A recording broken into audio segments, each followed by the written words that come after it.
میں نے اس کی تصویر لی، فیس بک پہ میں نے اسے پوسٹ کیا۔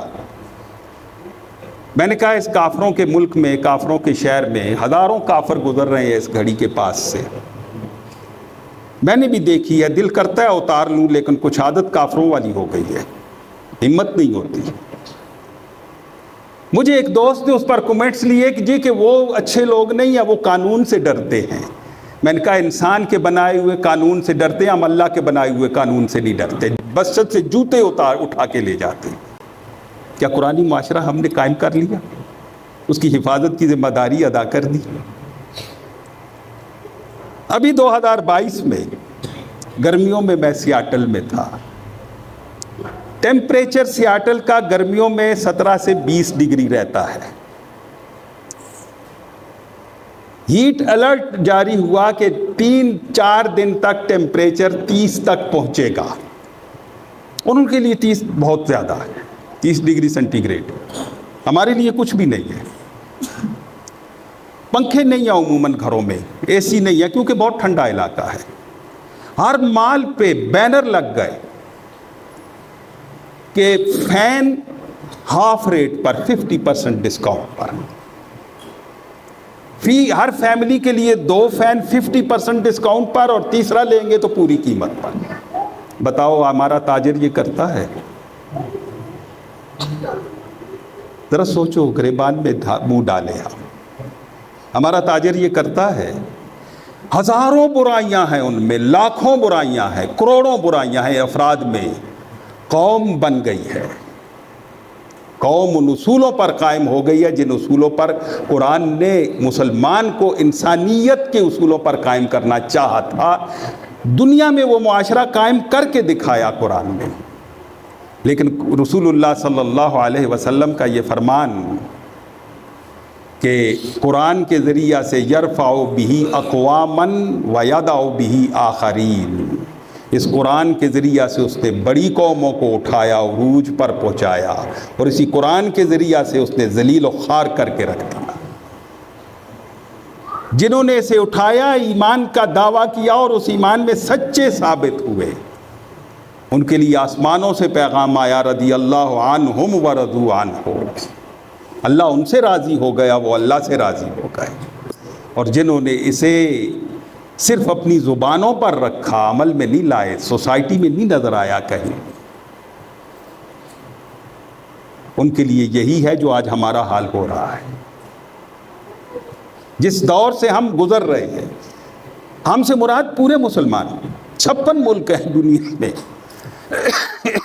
56 اسلامی ممالک ہیں، مسلمان ممالک۔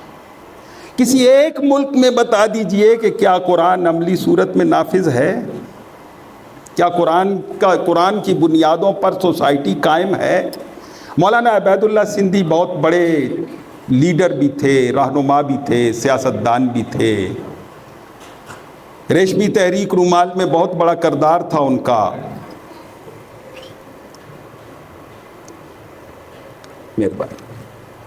ریشمی تحریک رومال میں بڑا کردار تھا ان کا، جلاوطنی کی بڑی زندگی گزاری انہوں نے، روس گئے، ماسکو میں بہت عرصہ قیام کیا۔ 1917 کا انقلاب، روس کا سوشلسٹ انقلاب آیا ہوا تھا نیا نیا، لینن سے ملاقات کی، کوشش کی، وقت لیا، وہاں گئے، لینن بیمار ہو گیا، لیکن وہ اسی دوران اسی بیماری میں مر گیا، ان کی ملاقات نہیں ہو سکی، لیکن سوشلسٹ پارٹی کے دوسرے بڑے لیڈروں سے ان کی ملاقاتیں رہی، ان کے ساتھ ان کے مذاکرے رہے۔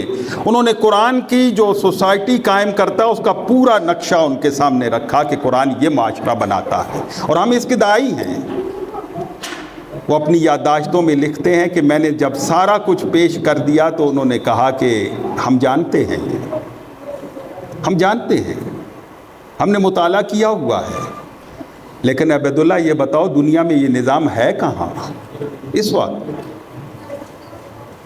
تم اسے ماننے والے ہو، تم اسے قائم نہیں کرنا چاہتے ہو، تو مجھے کیوں کہتے ہو کہ میں اسے قائم کروں؟ میں تو مانتا ہی نہیں ہوں اسے۔ مولانا عبید اللہ سندھی کہتے ہیں کہ میں پاگل ہونے کے قریب تھا کہ میرے پاس جواب نہیں تھا۔ میں انہیں کیا بتاتا کہ دنیا کے ان ممالک میں کہاں ہے قرآن کی وہ سوسائٹی، کہاں ہے وہ قرآن کا معاشرہ؟ یہ مہینہ ہمیں یہ یاد دلاتا ہے، یہ تجدید عہد کا مہینہ ہے، پورا مہینہ کہ قرآن حکیم کو آپ نے پڑھا، تلاوت کی، تراویح میں سنا، سنایا، اسے اپنی زندگی کا رہنما بنا لو۔ یہ دستور العمل ہے، یہ کتاب انقلاب ہے، اور یہ زندوں کے لیے ہے، ان کے عمل کے لیے۔ اگر اسے اپنا دستور العمل بناؤ گے تو دنیا تمہارے قدموں کے نیچے ہوگی، اور اگر اسے دستور العمل نہیں بناؤ گے تو تم دنیا کا تر نوالا بن جاؤ گے، مولی گاجر کی طرح کاٹ کے رکھ دیے جاؤ گے۔ اور آج دیکھ لیجیے افغانستان کا کیا حال ہوا، عراق کا کیا حال ہوا، شام کا کیا حال ہو رہا ہے، لیبیا کا کیا حال ہوا۔ یہ ہمارے ترقی یافتہ ملک تھے لیبیا اور عراق، لوگ یہاں سے مزدوری کرنے کے لیے جاتے تھے۔ ہم تفرقوں میں بٹ کے رہ گئے، شیعہ اور سنی کی لڑائی میں بٹ کے رہ گئے، ایک دوسرے پر کفر کے فتوے لگانے کے لیے رہ گئے۔ لیکن کتاب سے جو ہدایت کے لیے نازل ہوئی تھی سب کچھ لیا، اس سے ہدایت نہیں لی۔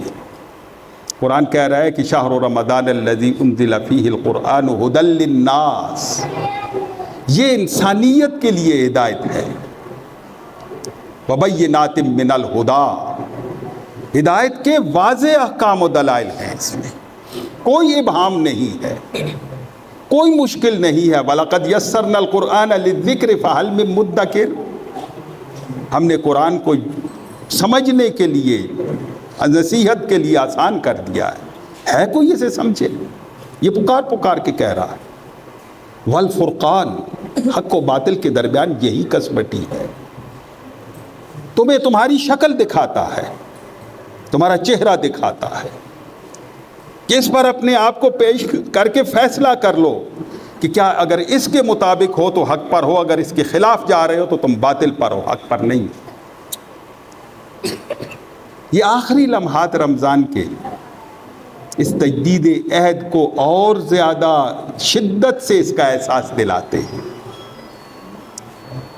کہ رمضان کے جہاں باقی حقوق ہیں وہاں یہ حق بھی ہے کہ ہم قرآن کی طرف رجوع کریں۔ رسول اللہ صلی اللہ علیہ وسلم ہر رمضان میں جتنا قرآن نازل ہوا ہوتا تھا جبریل امین کے ساتھ اس کا دور کرتے تھے، اسی سے تراویح کی نماز آئی، اور آخری رمضان میں، اپنی زندگی کے آخری رمضان میں یہ دور آپ نے 2 بار کیا۔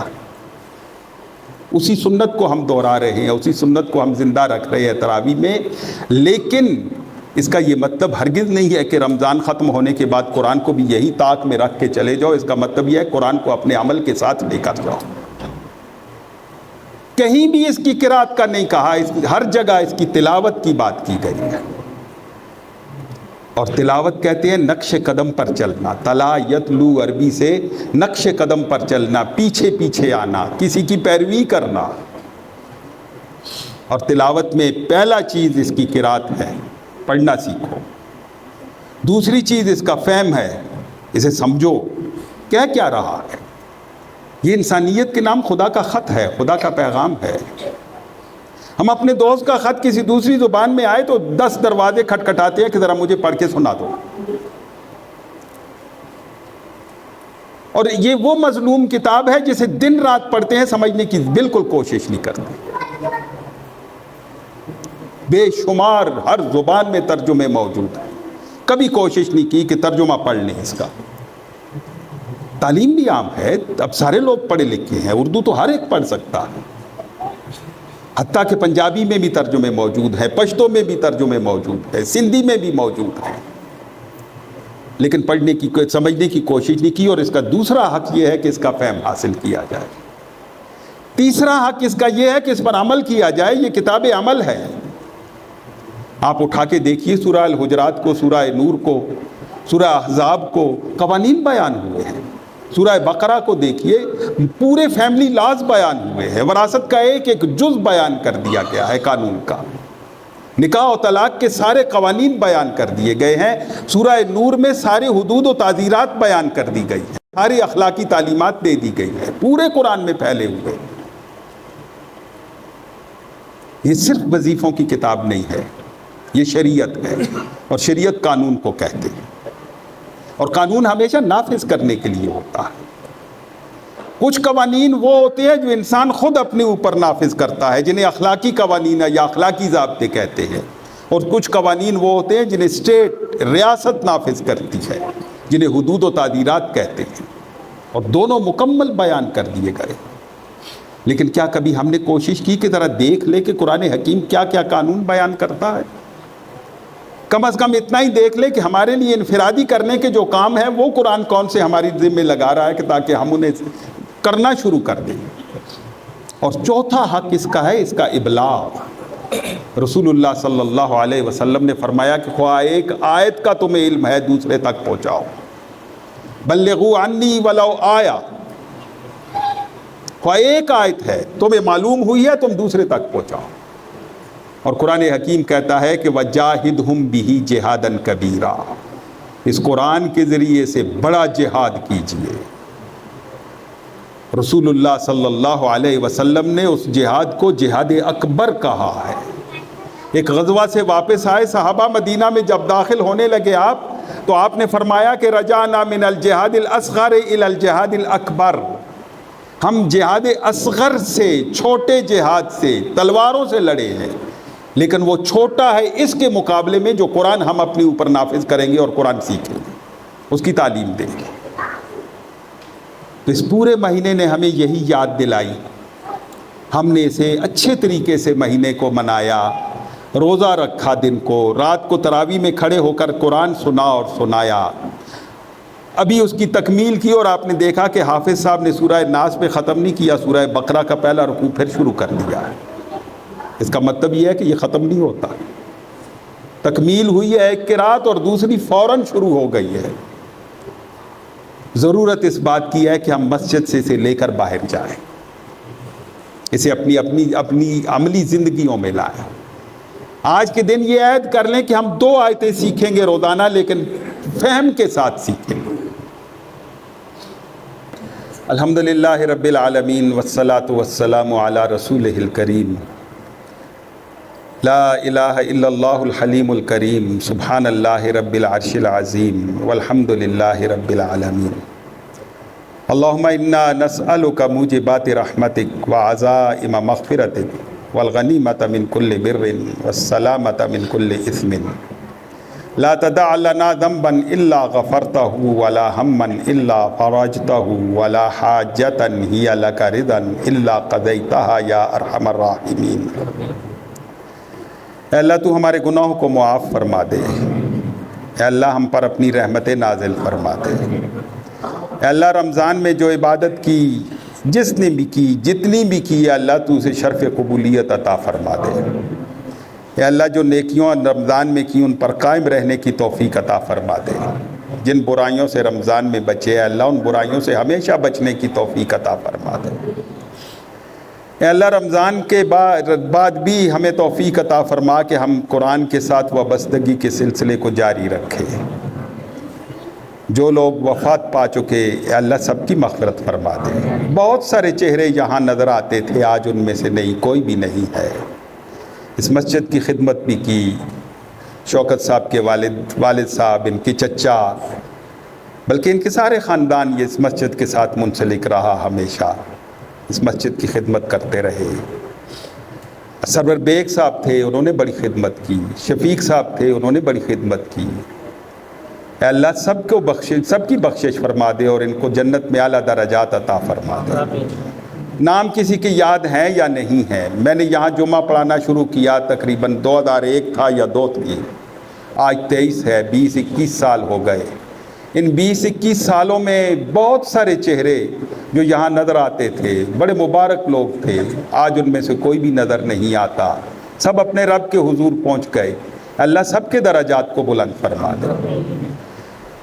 جو ضرورت مند ہے اللہ ان کی ضرورتوں کو پورا فرما دے، جو بیمار ہیں اللہ انہیں شفا عطا فرما دے۔ ایک بچے نے یہاں کہا کہ ان کے نانا اور نانی بیمار ہیں، ان کے لیے دعا کیجیے کہ اللہ انہیں شفا عطا فرمائے۔ اور اس نے اپنے امتحان میں کامیابی کے لیے بھی کہا دعا کیجیے کہ اللہ اسے شاندار کامیابی دے اور بہتر مستقبل عطا کرے اور ایک اچھا مسلمان، اچھا شہری بنائے۔ وقار صاحب نے بھی دعا کے لیے کہا، ان کے لیے دعا کیجیے کہ اللہ تعالیٰ ان کی مشکلات کو آسان کرے، اللہ تعالیٰ رحم فرمائے سب پر۔ پوری دنیا کے مسلمان جن مصائب میں مبتلا ہیں، اللہ سب کو ان مصائب سے نکلنے کی ہمت اور توفیق عطا فرما دے، اللہ سب کی مشکلیں آسان فرما دے، جتنے لوگ بھی بیمار ہیں اللہ سب کو شفا عطا فرما دے۔ ربنا تقبل منا انک انت السمیع العلیم وتب علینا انک انت التواب الرحیم، وصلی اللہ تعالی علی خیر خلقہ محمد وآلہ وصحبہ اجمعین برحمتک یا ارحم الراحمین۔